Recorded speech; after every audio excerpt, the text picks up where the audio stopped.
Hi friends. நாங்க வந்து இப்போ அடுத்து எலிமினேட்டரோட மேட்ச் ப்ரிவ்யூ எடுத்துட்டு வந்திருக்கோம். என்னன்னு பாத்தீங்கன்னா SRH versus RR. So qualifier ஆரம்பிச்சு நம்ம நல்லா ஜோஸா போயிட்டு இருக்கோம். இதுவுமே வந்து யாருக்குமே ஹோம் கேம் அட்வான்டேஜ் கிடையாது. ஸோ முதல் போர் நடக்குது. ஆக்சுவலா இப்போ பிவிகேஸ் உள்ள வந்திருந்தா அவங்களுக்கு ஒரு ஹோம் கேம் அட்வான்டேஜ் இருந்திருக்கும். இதுக்கு அவங்க வராததுனால யாருக்குமே ஹோம் கேம் அட்வான்டேஜ் இல்லாம போயிட்டு இருக்கு. சொல்லுங்க, என்னென்ன டீம் சேஞ்சஸ் எதிர்பார்க்குறீங்க? எஸ்ஆர்ஹெச் வந்து ஒரு பயங்கரமான ஒரு 250க்கு அப்புறம் வராங்க. ஆர்ஆருமே வந்து ஒரு 200 பிளஸ் மும்பை அடிச்சுட்டு வராங்க. சொல்லுங்க, என்ன எஸ்ஆர்ஹெச் எதிர்பார்க்கறீங்க சைடுல ஒரு மேட்ச்ல சேஞ்ச் இருந்து? எதிர்பார்க்கறேன். இது வந்து ஹர்ஷல் பட்டேல் பதிலா பிரஃபுல் இங்கே ஆடுவாங்கன்னு நினைக்கிறேன். அது மேபி ஒரு சேஞ்ச் இருக்கும். ஆர்ஆர் சைடுல எனக்கு தெரிஞ்சு சேஞ்ச் இருக்காது. சேம் டீம் தான் ஆடுவாங்கன்னு தோணுது. ஈவன் தோ 100% இல்ல ஜடேஜாவும் ரியான் பராகும். பட் ஆனா குவாலிஃபயர்லாம் ஆடிதான் ஆகணும். ஐ மீன் எலிமினேட்டர் குவாலிஃபயர் எல்லா கேம்லாம் பிளே ஆஃப் போயிட்டாலே ஆடிதான் ஆகணும். ஆனா ஜடேஜா 4 ஓவர் போடக்கூடிய அளவுக்கு ஃபிட்டா இருக்காருன்னு எனக்கு தெரியல. எனக்கு அதுதான் ரொம்ப டவுட்ஃபுல்லா இருக்கு. 4 ஓவர் போட முடியாதுன்னா ஜடேஜா ஆடணுமான்னு நான் யோசிக்கிறேன். நீங்க அந்த டைம்ல சனக்கா வச்சு தள்ள முடியாது. ஜடேஜா சனக்காலாம் ஒரே குவாலிட்டி இல்லைல்ல. நீங்க ரன் அடிச்சிருவாங்க சனக்கா போட்டா. அது மட்டும் பார்ப்பாங்க மேபி. ஆனா ஜடேஜா ஃபிட் ஆயிடுவாருன்னு தான் தோணுது எனக்கு. 4 ஓவர் போட முடியும். ஃபிராக்சர் ஆன வருண் சக்கரவர்த்தியே வந்து உனக்கு நொண்டி நொண்டி 4 ஓவர் போடுறப்ப இவரும் வந்து 4 ஓவர் தள்ளிடலாம் தான் நினைக்கிறேன். ஃபிராக்சர் உனக்கு ஃபிங்கர்லடா, உங்களுக்கு இது இல்ல, கஷ்டம் அது. நீல பிரச்சனை. ஆமா ஆமா, நீ ரொட்டேஷன் அவருக்கு இருக்கும். அந்த பால் லேண்ட் பண்ணும்போது, கால் லேண்ட் பண்ணும்போது ஃபிராக்சர்னா என்ன, அந்த விரல் தான் ஃபிராக்சர். உனக்கு கட்டு போட்டு வந்து போட்டுடலாம் நொண்டி நொண்டி. காலே தூக்கி வைக்கிறது கஷ்டம் இல்ல ஃபிட் இல்லைன்னா. ரியான் பராக்குமே 100% இல்ல, அவருமே சொன்னாரு. சோ பாக்கணும் அது என்ன நடக்க போகுது. அப்ப ரெண்டு இதுலயுமே பெருசா சேஞ்ச் இருக்காதுன்னு எதிர்பார்க்கறீங்க நீங்க. பிரபுல் இங்க வந்துட்டாருன்னா அவங்க பவுலிங் இன்னும் ஸ்ட்ராங் ஆயிடும். ஹர்ஷல் பட்டேலோட பிரபுல் இங்க இருந்தாருன்னா அவங்களுக்கு பவர் பிளேல போடுறதுக்கு ஒரு ஆப்ஷன் இருக்கும். முலான்பூர் எப்படி ஸ்பின்னுக்கு அசிஸ்ட் பண்ணுமா? எப்படி முலான்பூர் பெரிய கிரவுண்ட், ஸ்பின்னர் கண்டிப்பா ஆடலாம், எக்ஸ்ட்ரா ஸ்பின்னர். ஆனா ஸ்பின்னர் ஆடலாம்ல. அதான் அந்த ஆப்ஷன் மட்டும் ஓபன் இருக்கும். ஆனா பிரஃபுல் இங்க தான் ஆடுவாங்கன்னு தோணுது எனக்கு. அர்ஜுபே உன்னால யூஸ் பண்ண முடியாது. ஏன்னா நீ மேல போட முடியாது. எப்படியும் இவங்க 2 லெஃப்ட் ஹேண்டர்ஸ் இருக்காங்க, அடிச்சிருவாங்க. நீ பின்னாடி வந்து போடுறதுக்குமே யோசிப்பாங்க. ஏன்னா ஷனக்கா ஃபெரேராலாம் ஸ்பின் ஹிட்டர்ஸ்.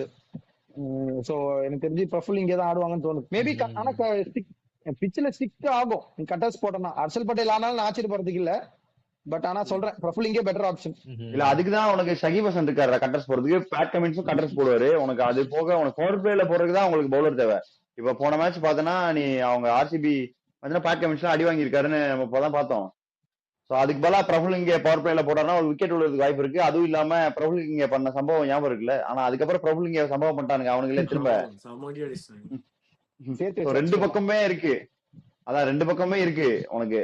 இப்படியும் ஆடலாம் அப்படியும் ஆடலாம் அப்படின்றப்போ நீ கொஞ்சம் பார்க்கணும். ஆனா தெரியல, இப்ப பிரபு இங்க வந்து அந்த கேம் ஆடிட்டு அடுத்த கேம் சிஎஸ்கேவோட அடி வாங்கினாருன்றப்போ 2 மேட்ச் டிராப் பண்ணிட்டு திரும்ப ஆர்ஆரோட ஆடுறாருன்ற ஒரே காரணத்துக்காண்டி எடுத்துட்டு வந்தாங்க. அதுக்கப்புறம் இப்ப ஆர்ஆரோட அடி வாங்கியிருக்காருன்ற ஒரே காரணத்துக்காண்டி ஆர்ஆரோட டிராப் பண்ணுவாங்களான்னு யோசிக்கணும். அவரை டிராப் பண்ணிட்டு நீ அந்த ஆப்ஷன் பார்த்தனா பிரபு இங்க டிராப் பண்ணிட்டு அஸ்துபை கூட எடுத்துடலாம் மிடில் ஓவர்ஸ்ல போடுறதுக்கு. உனக்கு டாப் 2 தான் லெஃப்ட். அதுக்கப்புறம் கொஞ்சம் ரைட் இருக்குல்ல, ரியான் பராக், துருவ் ஜுரல், உனக்கு அப்புறம் வந்துருவாரு. இல்லனா ஃபுல்லா ரைட் ஹேண்டர்ஸ் தான் இருக்காங்க. ஆனா ஸ்பின் ஹிட்டர்ஸ் இருக்காங்க, அதுக்காக சொன்னேன். இல்ல ஆனா பெரிய கிரவுண்ட்ல உனக்கு மிஸ் ஹிட் ஆச்சுனா கேட்ச் போறதுக்கு நிறையவே வாய்ப்பு இருக்கு. அதுவா நான் எப்படியும் அது இல்லாம துருவ் ஜுரல் ஒரு விக்கெட் எடுத்து கொடுத்துருவாரு அவங்களுக்கு. ஆமா, அது ரன் அவுட் ஒன்னு இருக்கு டிஃபால்ட். அதான் பாக்கணும். எனக்கு தெரிஞ்சு சூரியவன்ஷி ஆஸ் யூசுவல் அவர் மறுபடியும் அவர் விக்கெட் கீ தான். அவர் நல்ல ஸ்டார்ட் பண்ணாருடா எனக்கு தெரிஞ்சு. ஆனா போன கேம் அவர் இல்லாம கஷ்டம் அப்படி போறதுலாம். ஏதாவது ஒரு மேட்ச் தான் அப்படி போவோம். அவர் இருந்தாதான், அவர் ஒரு 40 பால்ஸ் ஏதாவது ஒரு ஆடினாதான் 20-30 பால்ஸ் செஞ்சுரி, 20-30 பால்ஸ் ஆனா போதும். செஞ்சுரி எதிர்பார்க்கறான் சூரியவன்ஷி. அப்ப கூட 40 தேவையில்லை, 35 அடிச்சிருவாரு. ஆனா இன்னொரு கீ என்னன்னா ஜெய்ஸ்வால் நல்லா ஸ்டார்ட் கொடுக்குறாரு லாஸ்ட் ஒரு 3-4 மேட்சஸ். அது பெரிய இன்னிங்ஸா எதுவுமே கன்வெர்ட் ஆகல. பட் ஆனா ஒரு குயிக் ஃபயர் ஸ்டார்ட்ஸ் கொடுத்துறாரு. அது நல்ல விஷயம் தான். சோ அது துருஜுரன் மேல எனக்கு அதுதான் ஒரே ஒரு சின்ன டவுட் இருக்கு. ஏன்னா இப்போ ஜெய்ஸ்வாலால கொஞ்சம் ஸ்லோவா ஆரம்பிச்சா கூட ஸ்டெடி நிறைய பண்ண முடியும். ஆனா ஜெய்ஸ்வால் ஸ்டார்ட் கொடுக்கிற கேம்ஸ்ல வைபவ் சூரியவன்ஷி சூப்பரா ஆடல. எனக்கு தெரிஞ்சு ஏதோ ஒரு மேட்ச் தான் அடிச்சாருன்னு நினைக்கிறேன். கரெக்ட் தான், ஒரு மேட்ச் தான் எனக்கு தெரிஞ்சு அடிச்சிருக்கேன். மத்த எல்லா மேட்சுமே ஜெய்ஸ்வால் நல்லா ஃபுல்லான்னு போகும்போது வைபவ் சூரியவன்ஷி கொஞ்சம் பேக் சீட் எடுக்கும் போது அவரால் கன்வெர்ட் பண்ண முடியல பெரிய ஸ்கோர். ஒரே ஒரு தடவை தான் அடிச்சாரு. பட் அகைன் அவர் வந்து அந்த 50 இல்ல 60 ரன்ஸ் இல்ல even 45 runs of that 15-16 balls அடிக்கிறதே டீமுக்கு ரொம்ப இம்பார்ட்டன்ட். இப்போ ஜெய்ஸ்வால் அடிக்க போய் வைபவ் சூரியவன்ஷினால பேக் சீட்ல ஆட முடியலங்கிறதுனால அவங்க டிஸ்கஷன் ஒன்று பண்ணலாம். இல்ல வைபவ் சூரியவன்ஷி ஸ்டார்ட் பண்ணலாம், ஜெய்ஸ்வால் கொஞ்சம் பேக் சீட் எடுக்கலாம். ஏன்னா இப்போ வைபவ் சூரியவன்ஷி அடிச்சு ஜெய்ஸ்வாலால ஆட முடியும்.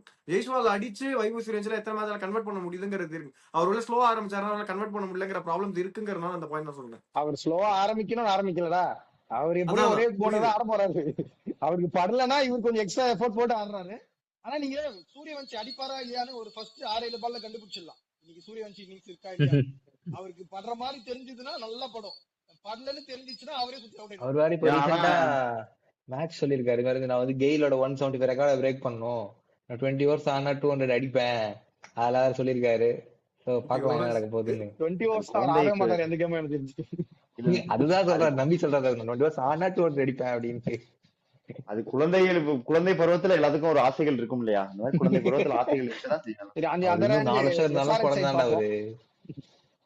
இது சந்தீப் சர்மா ஆட மாட்டீங்களா இப்பயுமே? எனக்கு தெரியல 3 பேச தான் ஆடுவாங்கன்னு நினைக்கிறீங்க. அப்ப ஜடேஜா உட்கார வைக்கணுமே, அது யோசிப்பாங்க. மேபி முலன்பூர் நீங்க எக்ஸ்ட்ரா ஸ்பின்னர் ஆடலாம், அதுக்கு எனக்கு தெரிஞ்சு. அதனால சந்தீப் சர்மா ஆட மாட்டாங்கன்னு நினைக்கிறேன். அப்படி இல்லைனாலும் துஷார் தேஷ்பாண்டேவும் இருக்காங்க, வேணா நீ அவரையும் ட்ரை பண்ணலாம்.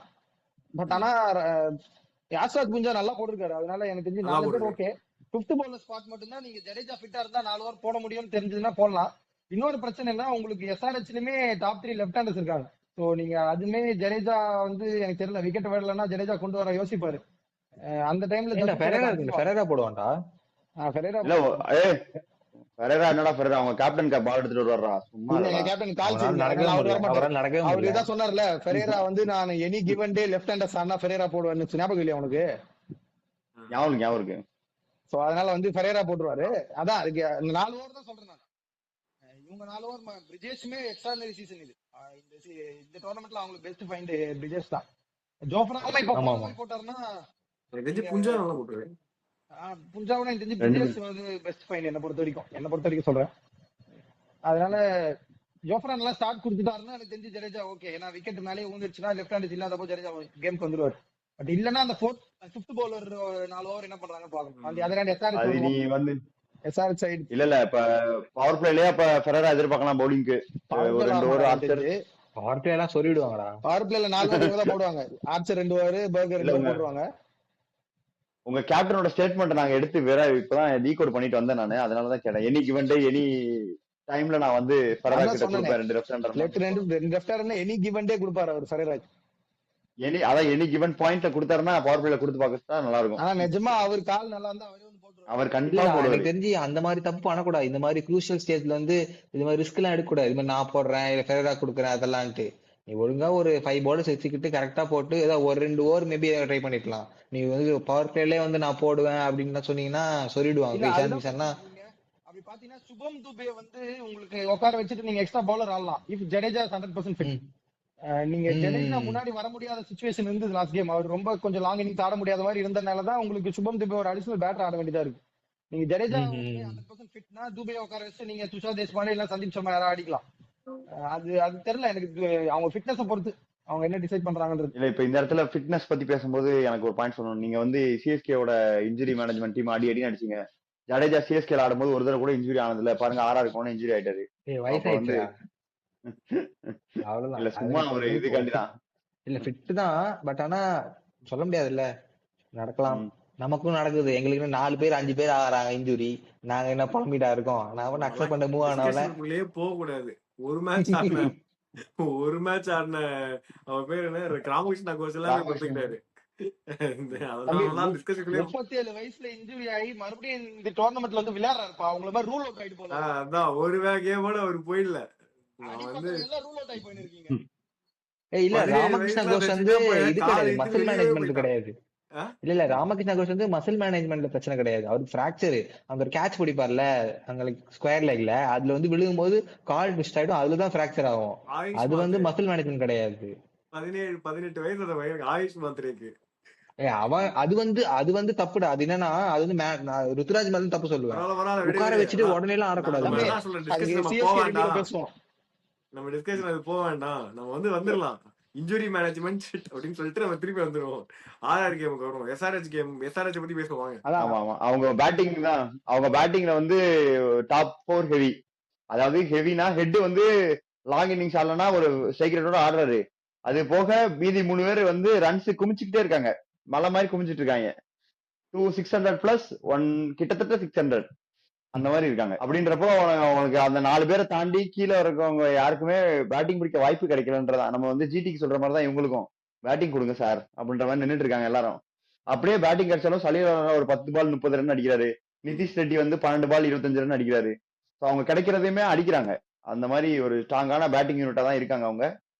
ஸோ ஆர்ஆர் பவுலிங் அந்த ஆர்ச்சர் அண்ட் பர்கர் அவங்க பவர் பிளேல ஓரளவுக்கு ரன் த்ரூ பண்ணாதான் இது உனக்கு ஆர்ஆருக்கு சான்ஸே, இல்லாட்டி ரொம்ப கஷ்டம். ஆர்ச்சர் லாஸ்ட் கேமுக்கு முன்னாடி கேம் வந்து அந்த லாஸ்ட் 2 ஓவர்ஸ் போட்டு எக்ஸலண்டா பினிஷ் பண்ணுவார். அந்த பினிஷ்ல இருந்துமே ஆர்ச்சர் வந்து again back to old rhythm மாதிரி தெரிஞ்சது நேற்று மும்பை மேட்ச்ல போடும்போதுமே. ஆனா அதுக்கு முன்னாடி ஒரு 3 கேம் வந்து ரொம்ப மட்டமா போட்டாரு பவர் பிளேல. ஆர்ச்சர் ஸ்டார்ட் குடுக்கலன்னா எனக்கு தெரிஞ்ச RR Khan.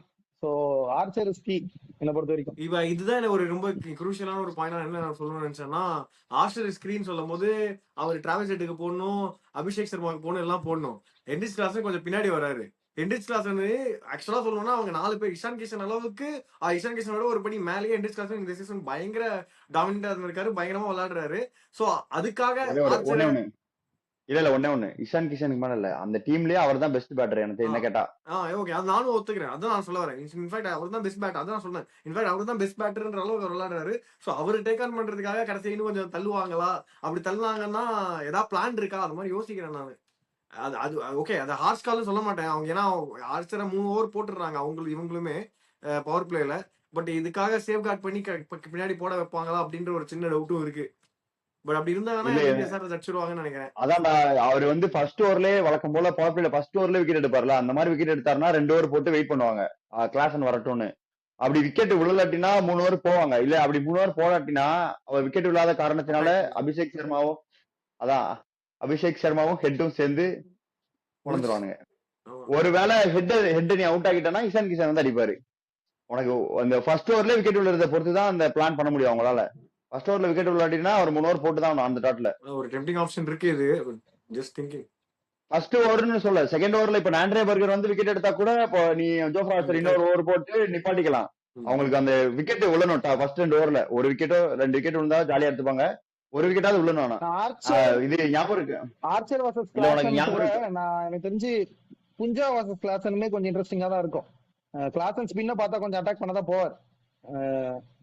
Maybe either this or that நடக்கும் அப்படி சொல்றேன். புஞ்சாவுமே ரொம்ப ரொம்ப நல்லா போட்டுருக்காரு இந்த சீசன். ரன் கொடுத்தாலும் விக்கெட் எடுத்துறாரு. இல்ல ஆனா அது இந்த சீசன் கிளாசன் இல்ல. அவர் பவுலரை பார்த்து அட்டாக் பண்ண போறது இல்ல, அவர் பாலுக்கு தான் அட்டாக் பண்ண போறாரு. அவர் ஆர்க்ல விழுந்தா அடிப்பேன், இல்லாட்டி உருட்டுவேன், என் ரீச்ல வந்தாதான் அடிப்பேன், அந்த மாதிரி ஆடுறாரு. சோ அவரு ஒருவேளை சொல்லு ஒருவேளை உனக்கு பாயிண்ட் கொஞ்சம் வேலிட் தான். நீங்க லாஸ்ட் கேமே பாத்தீங்கன்னா, லாஸ்ட் கேமுக்கு முன்னாடி கேம் சிஎஸ்கே வெர்சஸ் எஸ்ஆர்எச் மேட்ச்லயுமே அவர் 100 அட்டாக் பண்ண போவாரு. ஆக்சுவலா 100 சான்ஸ் கிரியேட் பண்ணிருப்பாரு. ஸ்பென்சர் ஜான்சன் கேட்ச விட்டுருப்பாரு. அதுக்கப்புறம் என்ன பண்ணிருப்பாருன்னா கால்குலேட்டர் ஆடி இருப்பாரு. அதுக்கு முன்னாடி கிட்டத்தட்ட ஒரு 2 பால் கிட்ட ஒரு பால் கையிலேயே வந்து ஊந்துது, 2 பால் கொடியேறிச்சு. விச் மீன்ஸ் ஸ்பின்னர் ஓரளவுக்கு பார்த்து அட்டாக் பண்ணோம் அப்படின்னா ஸ்பின்னரால ஹென்ரிச் கிளாசன் கொஞ்சம் டிஸ்டர்பன்ஸ் கிரியேட் பண்ண முடியும். அன்னைக்கு அந்த கேம்ல கொஞ்சம் எவிடென்ட்டா தெரிஞ்சது வேற. அண்ட் இந்த கிரவுண்ட் கொஞ்சம் பெரிய கிரவுண்ட் அப்படிங்கறதுனால கண்டிப்பா அவன் சொல்ற பாயிண்ட் கொஞ்சம் வேலிட் தான். ஆமா, சான்ஸ் கிடைக்கல. அதான்டா நீ இல்ல சிஎஸ்கே மேட்ச் மட்டும் தான் நீ சொல்ற. ஏன்னா சிஎஸ்கே மேட்ச்ல ஓபன் சீக்கிரம் அவுட் ஆயிட்டாங்க. உனக்கு இஷான் கிஷன் கஷ்டப்பட்டு இருந்தாரு. சோ இவர் தான் அடிச்சாகணும்ன்றப்போ அந்த சான்ஸ் எடுத்தாரு. அவர் இப்ப சான்ஸ் எடுத்தே ஆகணும்ன்ற சிச்சுவேஷன்ல தள்ளி நீ ஸ்பின்னர் கிட்ட பால கொடுத்தனா அவர் அட்டாக் பண்ண போவாரு. அப்படி இல்ல ஃப்ரீ ஃப்ளோயிங்கா அவங்க மேல ஆடிட்டாங்க, அவர் 2 பேரும் ஆட்டாங்கன்னா அவர் வந்து அவர் பாலுக்கு தான் ஆட போவாரு, பவுலருக்கு ஆட போக மாட்டாரு. சோ பால் என் ஸ்லாட்ல வந்து அடிப்பேன், இல்லாட்டி பாத்துக்கலான்ற மாதிரி தான் ஆட போவாரு. அதுதான் நான் சொல்றேன். அது சிஎஸ்கே மேட்ச்ல மட்டும் தான் அது நடந்தது. மத்த பெருசா அந்த ஒரு மேட்ச் ஜிடியோட பொட்டலாம் வாங்க, அந்த மேட்ச்ல சுத்தி அவுட் ஆயிட்டாரு. மித்தபடி எல்லா மேட்சும் நல்லா தான் ஆனாரு அவரு. அந்த இதுலதான் நம்ம சாம்சன் சொல்றோம்ல, அந்த மாதிரிதான் அவரு. அதாவது சாம்சன் சிஎஸ்கே சாம்சன் இல்ல, T20 வேர்ல்ட் கப் சாம்சன். சரி ஓகே, T20 சிஎஸ்கேக்கும் டீசன்ட் சீசன் தான் என்ன கேட்டா. சரி ஓகே விடுங்க, நான் அப்புறமா பலமுறை. இல்ல அந்த கன்சிஸ்டன்சி சொல்றேன். ஆமா சம கன்சிஸ்டன்சி. சோ அத மேட்ச் அப்ஸ் வைஸ் போனோம்னா ஆர்ச்சர் வர்சஸ் இந்த சைடு பாத்தீங்கன்னா எஸ்ஆர்எச் ஓபனர்ஸ். சோ அது ஒரு மேட்ச் அப். வேற ஏதாவது பாக்குறீங்களா? அகைன் பிரஃபுல் இங்கே வர்சஸ் இவங்க ஓபனர்ஸ். பிரபுலிங்கே விசஸ் சூரியவன்சி தான். எனக்கு கண்டிப்பா இன்னொரு தடவை அடிக்கணும் அப்படின்னு ரொம்ப ஆசையா இருக்கு. நாங்க வந்து கேஎல் ஜேமிசன் விசஸ் சூரியவன்சி ரொம்ப எதிர்பார்த்தோம், அது நடக்கல. அதனால திரும்ப நாங்க இதே பார்த்து சந்தோஷப்பட்டுக்கிறோம். நான் So, தான் அந்த முன்னாடி result பேசிருக்கும் போது இங்க புஞ்சா எப்படி இங்க கீ நான் சொன்னோம் ஃபைண்ட் ஆஃப் தி சீசன் மாதிரி அவங்க சைட்லயுமே சகிப் ஹுசைன் சகிப் ஹுசைன் வந்து ஃபைண்ட் ஆஃப் தி சீசன் தான். சோ அவர் கட்டர்ஸ்மே ரொம்ப ஸ்டிக் ஆகுது பிச்ல, நல்லாவே போடுறாரு. ரொம்ப கட்டர் தான் போட போறாருன்னு தெரிஞ்சுமே எடுக்க முடியல யாராலையும். அது அது அதான். சோ அதுவும் பார்க்கணும் நம்ம இங்க டெத் ஹிட்டர்ஸ் வர்சஸ் ப்ரொஃபைல் இங்கே ஏன்னா நீங்க எஸ்ஆர்எச் மேல ரன் கொடுத்தாலுமே லாஸ்ட் நாள் ஓவர் டைட்டா போட்டுறாங்க எல்லா மேட்சும், கண்டெயின் பண்ணிடுறாங்க அதை. திருப்பி வந்து கட்டர்ஸ் ஆடுற பேக் ஆஃப் லென்ஸ் போடும்போது ஸோ இவங்க ஃபினிஷர்ஸ் எப்படி ஆடுறாங்கன்றது பார்க்கணும். இவங்களும் கொஞ்சம் தடவிண்டா இருக்காங்க ஆர்ஆர் ஃபினிஷர்ஸ். பெரியராக்கும் எல்லா மேட்சும் படுறது இல்ல. சனக்கா போன மேட்ச் ஏதோ அடிச்சாரு, அவரை ரன் பண்ணி விட்டாங்க.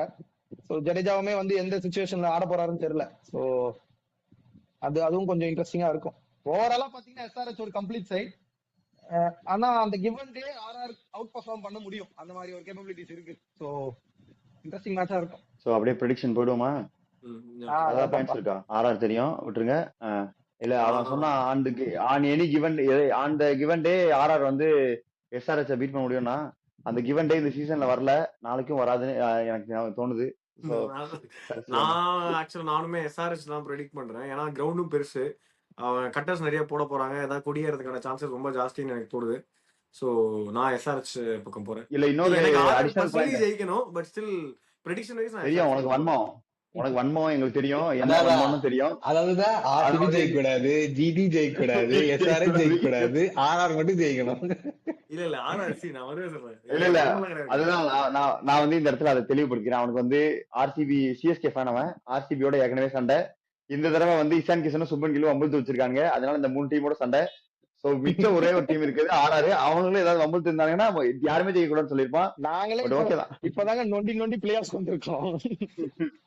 இல்ல சரி அகைன் ஓகே நான் பேசுறேன். இல்ல இன்னொரு பாயிண்ட் எனக்கு சொல்லணும். ப்ரெடிக்ஷன் ஏன் போறேன்னா, இப்போ நீ அந்த பவுலர்ஸா இந்த பவுலர்ஸா பார்த்தா அந்த பவுலர் ஆர்ச்சர் இருக்காரு, ஆர்ச்சர் போட்டாதான் இவங்க வந்து உனக்கு இஷான் மலிங்கா போடலாம், சகிப் ஹசன் போடலாம், திடீர்னு வந்து பிரபுல் இங்கே கூட நல்லா போடலாம், பேட் கமின்ஸ் நல்லா போடலாம். அதுதான் உனக்கு வந்து நீ வந்து அங்க வந்து ஒரு பவுலர் சொல்லலாம், இங்க 4 பவுலர் 3 பவுலர் அந்த மாதிரி சொல்லலாம். அந்த மாதிரி காரணத்துக்காக தான் நான் வந்து எஸ்ஆர்எச் சொல்றேன். பிளஸ் அவங்க டாப் 4 வந்து கிட்டத்தட்ட எல்லாருமே 500+ சீசன் தான். டிராவிஸ் ஹெட் விட்டுரு, அது போக மீதி 3 பேரு 600+ சீசனு. அவங்களே திரும்ப இது பண்ணுவாங்கன்னு நினைக்கிறேன். பிளஸ் நிதிஷ்குமார் ரெட்டி வேற வந்து அந்த மேலைக்கும் கீழைக்கும் இருக்க பேலன்ஸ் இது பண்றாரு. அதனால நான் வந்து மொத்தமாவே எஸ்ஆர்எச் பக்கம் தான் போறேன். அவங்க வந்து ஹைதராபாத்ல ஒரு ஜெயிச்சிருக்காங்க, ஜெய்ப்பூர்ல ஒரு ஜெயிச்சிருக்காங்க, முல்லன்பூர்லயும் ஜெயிப்பாங்கன்னு எதிர்பார்க்கிறேன். ஜெய்ப்பூர் போய் ஏமாத்தி என்ன எனக்கு ஆர்ஆர். அவனுக்கு வன்மம் தான். எனக்கு வன்மலாம் கிடையாதுங்க. நாங்க ஒத்த கப்போட சண்டைக்கெல்லாம் போறோம், நான் எனக்கு வன்மலாம் கிடையாது. நான் ஜென்யூனாவே எனக்கு ஆர்ஆர் ஜெயிக்கணும்னு இருக்கு. இந்த சஞ்சு சாம்சன் ஆடிட்டு இருந்தப்போ நான் ஆர்ஆர் ஜெயிச்சா நல்லா இருக்கும்னு நினைச்சிட்டு இருப்பேன். இப்போ ஜடேஜாக்கா நான் ஆர்ஆர் ஜெயிக்கணும்னு நினைக்கிறேன். அவ்வளவுதான், மத்தபடி எனக்கு எந்த இதுவும் இல்ல. ஒரே நிமிஷம், ஒரே ஒரு கேள்வி எனக்கு. இப்போ ஆர்ஆர் தோத்துட்டாங்க, இப்போ நான் யார் ஜெயிக்கிறான்னு சொல்லட்டுமா? இப்போ ஒரு ஆர்ஆர் எலிமினேட் ஆயிட்டாங்கன்னு வச்சு இல்ல ஆர்சிபி சொல்லுவான். ஏன்னா இப்ப இந்த ரீசெண்டா வந்து ஜிடி சொல்லுவேன். எனக்கு வந்து அவங்க மோர் பவர்ஃபுல் சைடா ஆடுறாங்க, நான் கம்ப்ளீட் சைடா ஆடுறாங்க. ஆரஞ்சு கேப் ஜெயிச்சு ஐபிஎல் கேப்பும் ஜெயிப்பாரு அப்படின்ற ஒரு ஆசைக்காக நான் ஜிடி பேக் பண்ணுவேன். ஒருவேளை ஆர்ஆர் தோத்துட்டாங்க அவ்வளவு. நான் எனக்கு வன்மலாம் கிடையாதுங்க.